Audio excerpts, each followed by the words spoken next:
किसी शहर में एक मोची रहा करता था। उसके घर के पास ही उसकी एक छोटी सी दुकान थी। उस दुकान में वह मोची जूते बनाने का काम करता था। तैयार जूतों को बेचकर जो भी पैसे मोची के हाथ लगते उन्हीं से वह अपने परिवार का पेट पालता था। हालांकि मोची अपना काम बड़ी मेहनत और लगन से करता था, लेकिन धीरे धीरे उसके जूते खरीदने वालों की संख्या कम होने लगी। ऐसे में उसे कम दाम पर अपने तैयार जूतों को बेचना पड़ता था। इसका नतीजा यह हुआ कि समय के साथ उसका सारा जमा पैसा भी खत्म हो गया। नौबत यह आ गई कि उसे अपने घर चलाने के लिए अपनी पत्नी के गहने तक बेचने पड़ गए। इस कारण मोची बहुत उदास रहने लगा। उसको उदास देख मोची की पत्नी उसे दिलासा देती कि ऊपर वाले पर भरोसा रखो, सब ठीक हो जाएगा, भगवान हमारी मदद जरूर करेगा। पत्नी की यह बात सुनकर मोची झूठ मूठ का मुस्कुरा देता और मन ही मन अपनी इस दशा को सोचकर चिंता में डूब जाता। एक समय ऐसा आया जब मोची की दुकान पर केवल एक जोड़ी ही जूते बचे। इसके अलावा उसके पास और जूते बनाने का सामान भी मौजूद नहीं रह गया था।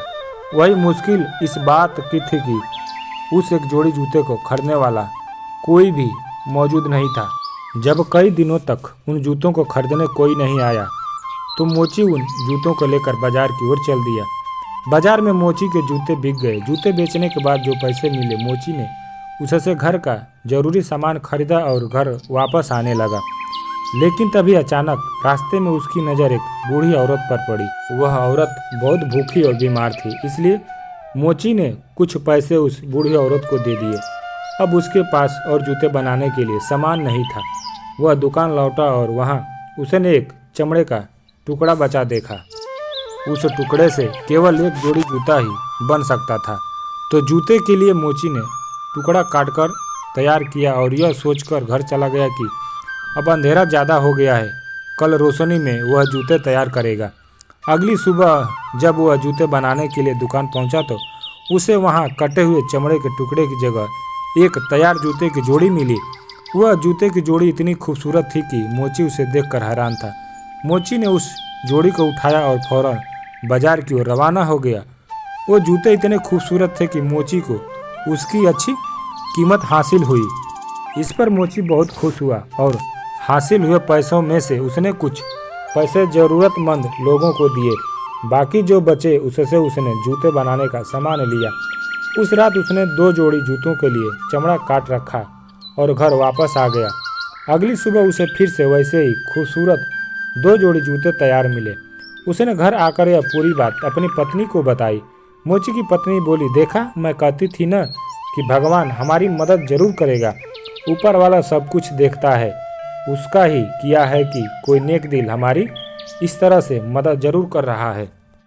अब तो रोज जूते के लिए चमड़ा काट कर छोड़ने और अगले दिन बने बनाए सुंदर जूते पाने का सिलसिला ऐसे ही चलने लगा। धीरे धीरे मोची की स्थिति सुधर गई और उसने अच्छा पैसा भी जमा कर लिया। तभी मोची की पत्नी एक दिन बोली, हमें एक दिन रात को रुक कर पता लगाना चाहिए कि हमारे लिए इस तरह से जूते कौन बना रहा है। यह सोचकर मोची और उसकी पत्नी रात को चमड़े का टुकड़ा छोड़कर दुकान में रुक गए। तभी उसने देखा कि 3 बौने खिड़की से दुकान में घुसे और खुशी खुशी जूते बनाने लगे। पूरी रात खूबसूरत जूते बनाने के बाद वह तीनों बौने खिड़की के रास्ते ही वापस चले गए। यह सब देखने के बाद मोची और उसकी पत्नी आपस में बात करने लगे कि इन तीनों बौनों ने हमारी बहुत मदद की है, इसलिए हमें भी इनके लिए कुछ करना चाहिए, इन्हें कुछ उपहार देना चाहिए। इस पर मोची ने अपनी पत्नी से पूछा, बताओ आखिर इन्हें ऐसा क्या दिया जाए जिससे इन्हें खुशी मिले। इस पर पत्नी कहती है, तुमने ध्यान दिया है कि उनके कपड़े और जूते काफ़ी पुराने हो गए हैं, मैं उनके लिए नए कपड़े सिल देती हूँ, तुम उनके लिए जूते बना देना। फिर क्या था, मोची ने तीनों बौनों के लिए जूते बनाए और उसकी पत्नी ने तीनों बौनों के लिए सुंदर कपड़े तैयार किए। बाद में उन्हें ले जाकर दुकान में रख दिया और उस रात उन्होंने उन बौनों के लिए चमड़े का टुकड़ा नहीं छोड़ा। जब रात में तीनों बौने दुकान में घुसे तो अपने नाप के जूते और कपड़े पाकर काफ़ी खुश हुए। उन्होंने कपड़े और जूते पहने और खुशी खुशी वहाँ से चले गए। उस दिन के बाद से कुछ दिन तक मोची ने गौर किया कि उसके द्वारा छोटे गए चमड़े के टुकड़े वैसे ही पड़े मिलते हैं। मोची समझ गया कि अब बौने उसकी मदद के लिए वहाँ नहीं आएंगे। उसकी स्थिति सुधर चुकी है और उसे अपना काम खुद करना चाहिए। इतने दिनों में मोची को लोगों की पसंद का अच्छी तरह अंदाजा हो गया, इसलिए उसने पूरी मेहनत के साथ बौने जूते बनाए और उन्हें बाजार में बेचा।